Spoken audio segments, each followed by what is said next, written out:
আসসালামু আলাইকুম ওয়া রাহমাতুল্লাহি ওয়া বারাকাতুহু। আলহামদুলিল্লাহি ওয়া কাফা ওয়া সালামুন ইবাদিহিল্লাযিনা ইসতাফা। সুপ্রিয় মুসলিম ভাই এবং বোনেরা, মহান আল্লাহ রাব্বুল আলামিন পবিত্র কোরআনুল হাকিমে ইরশাদ করেছেন, ইউরিদুনা লিইউতফিউ নূরাল্লাহি বিআফওয়াহিহিম ওয়াল্লাহু মুতিম্মু নূরিহি ওয়ালাউ কারিহাল কাফিরুন। অর্থাৎ ওরা চায় মুখের ফু দিয়ে ইসলামের আলোকে নির্বাপিত করে দিবে, কিন্তু ওরা আমার ইসলামকে নির্বাপিত করতে পারবে না, কারণ আমি আমার দ্বীনকে, ইসলামকে পূর্ণতা দান করব। কবি বলেছেন, ইসলাম জিন্দা হোতা হ্যায় হর কারবালা কে বাদ। অর্থাৎ এক একটি কারবালার ঘটনা ঘটবে আর ইসলাম নতুন নতুন করে জীবন লাভ করবে।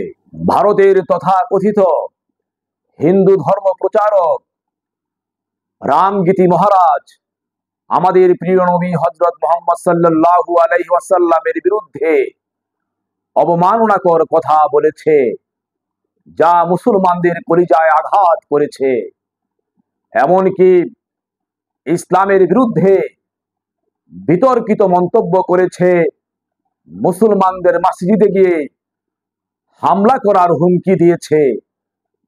এবং এই রামগীতি মহারাজের এই ধরনের আজে বাজে বক্তব্যের সমর্থন জানিয়েছে ভারতের তথাকথিত বিজেপি কট্টর নেতা নীরেশ রানা। সে সমর্থন করে হিন্দুত্ববাদী ওই মূর্তি পূজক মুশরিকদেরকে আরো লেলিয়ে দিয়েছে, ইসলামের উপরে আরো আশকারা দিয়েছে, উস্কানি দিয়েছে। দেখুন ভিডিও ফুটেজে এর বিরুদ্ধে ভারতের মুসলমানরা মুম্বাই মুখী হয়ে লং মার্চ করছে। হাজার হাজার মানুষ এই লং মার্চে যোগ দিচ্ছে। লং মার্চ একটি জনসমুদ্রে রূপান্তরিত হয়ে পড়েছে। ভারতের মুম্বাই ঘেরাও করতে রোড মার্চ করেছেন হাজার হাজার মুসল্লি।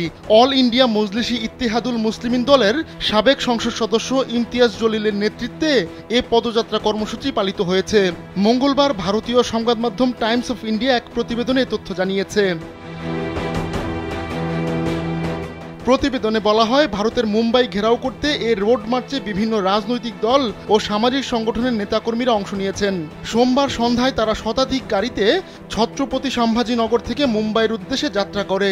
বিজেপির নীতিশ রানে ও ধর্মগুরু রামগিরি মহারাজের বিরুদ্ধে ইসলাম নিয়ে কটূক্তির অভিযোগ করা হয়েছে। তাদের বিরুদ্ধে পদক্ষেপ নিতে পদযাত্রা কর্মসূচি পালিত হয়। ওরা বুঝতে পারে নাই, এই মূর্তি পূজক ব্রাহ্মণবাদী মুশরিকেরা বুঝতে পারে নাই যে এ কথার প্রতিক্রিয়া কি হবে।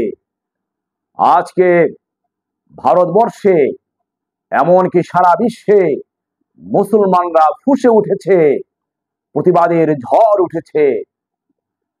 তথাকথিত ভারতের প্রধানমন্ত্রী যদুমধু নরেন্দ্র মোদীকে আমরা বাংলাদেশ থেকে হুঁশিয়ার করে দিতে চাই, আপনি অনতি বিলম্বে এই সমস্ত উস্কানিমূলক কথাবার্তা যারা বলেছে, ওই হিন্দু প্রচারক এবং বিজেপি নেতা, কট্টরপন্থী নেতা নীরেশ রানাকে উপযুক্ত শাস্তি দিয়ে আপনার দেশে শান্তি শৃঙ্খলা ফিরিয়ে আনুন। এবং মুসলমানদের কলিজায় যে আঘাত করেছে তারা, এ ধরনের বাজে বক্তব্য দিয়ে মুসলমানদেরকে শান্ত করার চেষ্টা করুন, নইলে একদিন ভারতের জমিনে আপনারও কঠিন বিচার হবে, বিচার থেকে আপনিও রেহাই পাবেন না। ওরা মনে করেছে ইসলামের বিরুদ্ধে কথা বলে নবী মুহাম্মদ সাল্লাল্লাহু আলাইহি ওয়াসাল্লামের বিরুদ্ধে বাজে বক্তব্য দিয়ে মুসলমানদেরকে বুঝি দাবিয়ে দেয়া যাবে। না, ইসলামের বিরুদ্ধে কথা বললে নবী মুহাম্মদ সাল্লাল্লাহু আলাইহি ওয়াসাল্লামের বিরুদ্ধে কথা বললে তার সাথে সাথে বিদ্যুতের গতির চেয়েও আরো দ্রুত গতিতে সারা বিশ্বে এ সংবাদ ছড়িয়ে পড়ে, আর এরই মাধ্যমে ইসলামের দাওয়াত আরো তড়িৎ গতিতে প্রচারিত হয়, ইসলাম আরো সম্প্রসারিত হয়ে পড়ে এবং বিজাতিরা এ দৃশ্য দেখে মুসলমান হতে চেষ্টা করে, মুসলমান হয়ে তারা শান্তি পেতে চায় এবং মুসলমানদের সংখ্যা বেড়ে যায়।